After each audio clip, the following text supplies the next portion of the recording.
am very good. I am still in Sri Lanka, kind of stuck in here for coronavirus, so don't worry if you're in Italy or somewhere in Europe. This crazy situation is just like getting everywhere. So yes, I am so happy that we are doing this, that I am doing these online classes on YouTube, so that at least we can, you know, just keep being together and sharing the positive side of all these crazy things that are happening. So let's keep being together, let's keep this yoga going, and let's keep learning even though we are stuck at home. Okay guys, so I wanted to show you Bakasana today, so how to crow. There's two ways of doing this pose, or at least like there's two ways that I usually show to people, show to students, how to approach this asana. I don't have a block, but if you have a block or maybe a book, like a very big book or something that could support your crow, that would be great. Let me see if there's something that I can get from here, from this house. Okay, so I'm gonna use this box, but if you have a block, I think it would be better. So why am I taking this? Because the main thing about inversions is that we might get afraid of them because there's a risk, there's a chance that we will hurt ourselves if we don't know how to do it or how to hold it properly, right? So this is essential because it will just help us to fight against these fears and eventually find our pose, our Bakasana. Okay, so I'm gonna show you two ways of doing this pose, two variations. The first one is a little bit easier, and it requires less hip flexibility, because when we enter Bakasana, obviously we need, like the pose requires a lot of strength on the upper body, so shoulders, arms, and core to support the whole body weight on our hands. But also we need a good flexion of our hips. Okay, so for example, if we go into a yogi squat, Malasana, see, this is the pose that I'm talking about. Okay, so this requires a hip flexibility, because obviously it's like a hip opener pose, but also a hip flexion. Okay, so what happens here, like my flexion is all right, let's say, and for me it's actually easy to come into a full flexion. Okay, so I'm just like here chilling with my heels like tapped like on the ground. Okay, and I find this pretty comfortable, let's say, but this is not available for all of us. Okay, some of us might be here, or some of us might be with the legs slightly open here. Okay, and this might already hurt.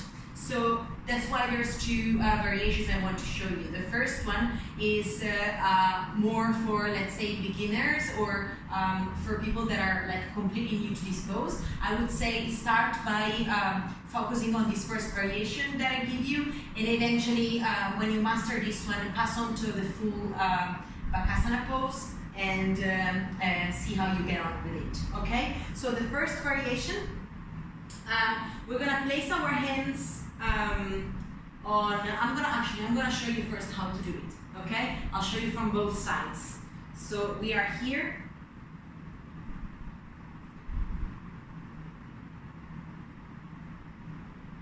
Okay, so this one is the first variation that I wanted to show you, and I'm gonna show you on the front as well. I'm here, hello.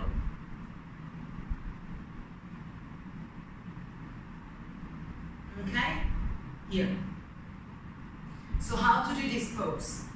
We're gonna use our block.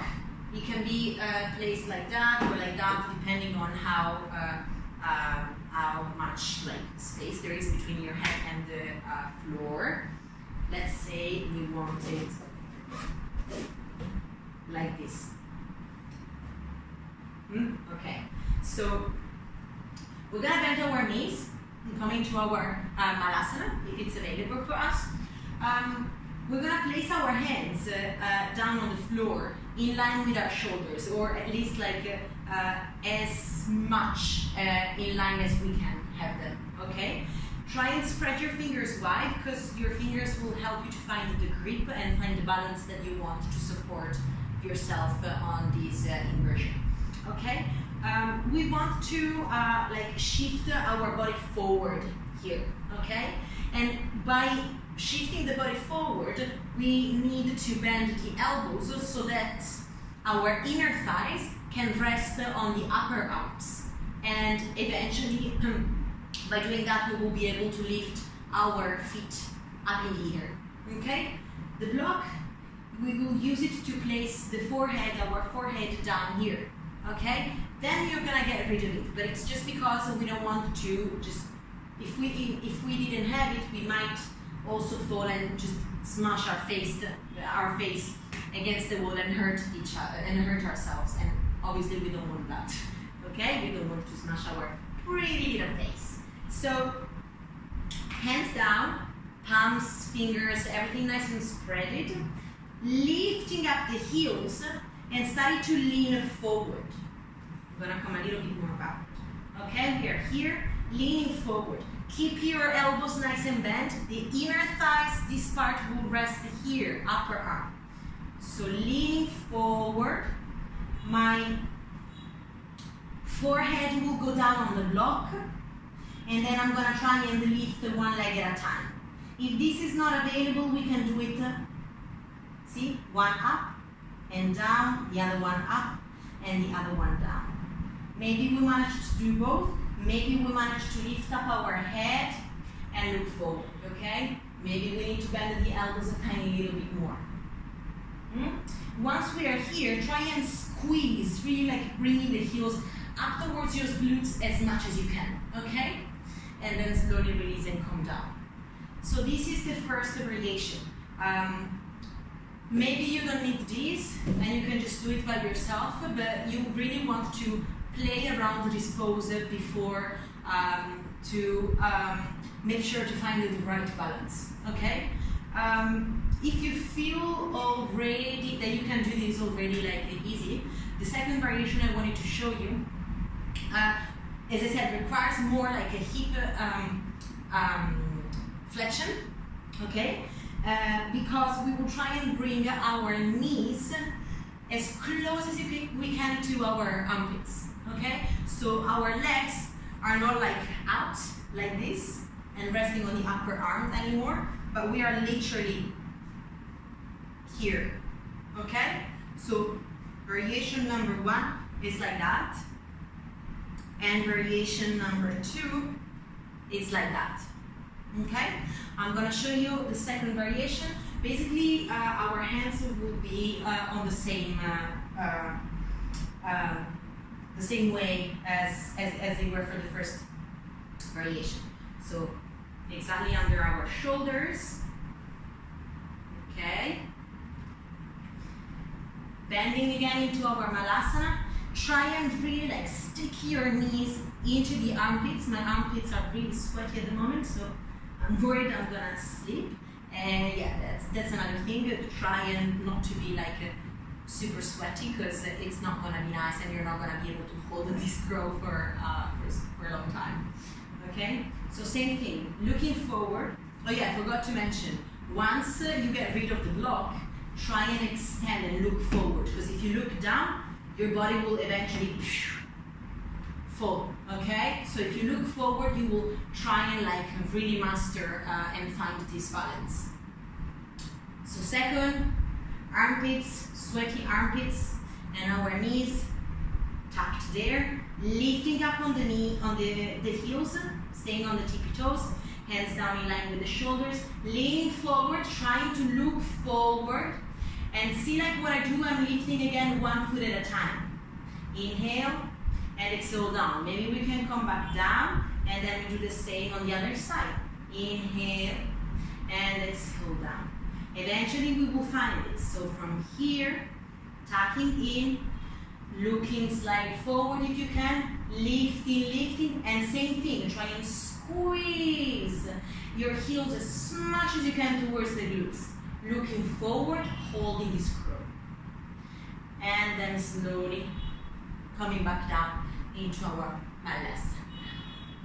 Okay, so the thing of like finding the, playing a little bit around with the balance and lifting one leg at a time, like this movement that I've done, will really like give you an idea of how your shoulders and your core engage.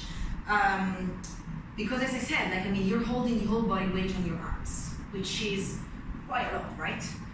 So try and take it like slowly. Start with the first variation, see how the second variation goes, and then, like eventually you'll be able to get into like crazy and super cool transitions once you master your crow. Ones that I love is that from crow you can go up into headstand, back to crow, and jumping back in chaturanga. I think it's super strong and like, oof, I just love it. So I can show you, in case that you want to give it a go. We start from crow, again, so looking forward, hold, slowly, bending the elbows more, dropping the crown of your head down, we are here. Now, core strength, press with your hands down and lift your legs up. Slowly. Find your tripod headstand, nice, we are here. Squeezing the glutes, sucking the tummy, everything is nice and contracted here, nice and engaged. Let's try and come back into our crow. So same thing, bending the knees, control with the lower core. Try and tuck these knees on your armpits. Now, we really have to push the floor as much as we can with our hands. Pushing, looking forward. Again, see if you can lift and find your crow. Once again, from here, strong. Jumping back, chaturanga dandasana. Upward dog, open the chest. Downward facing dog.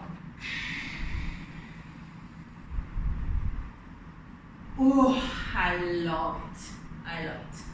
Nice and strong shoulders, a beautiful transition to get into your vinyasa, and yeah, just a fun way and something to add into your flows. So I hope you enjoyed. I hope this gave you again an understanding of what Bakasana is and these variations that you can take.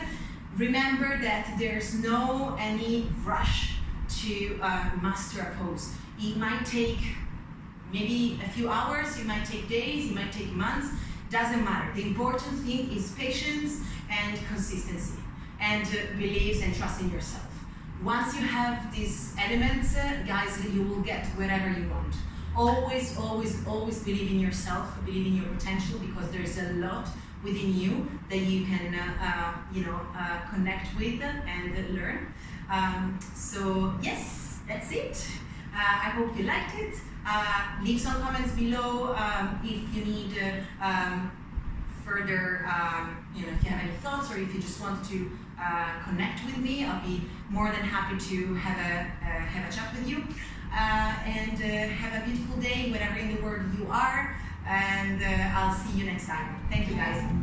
I love you.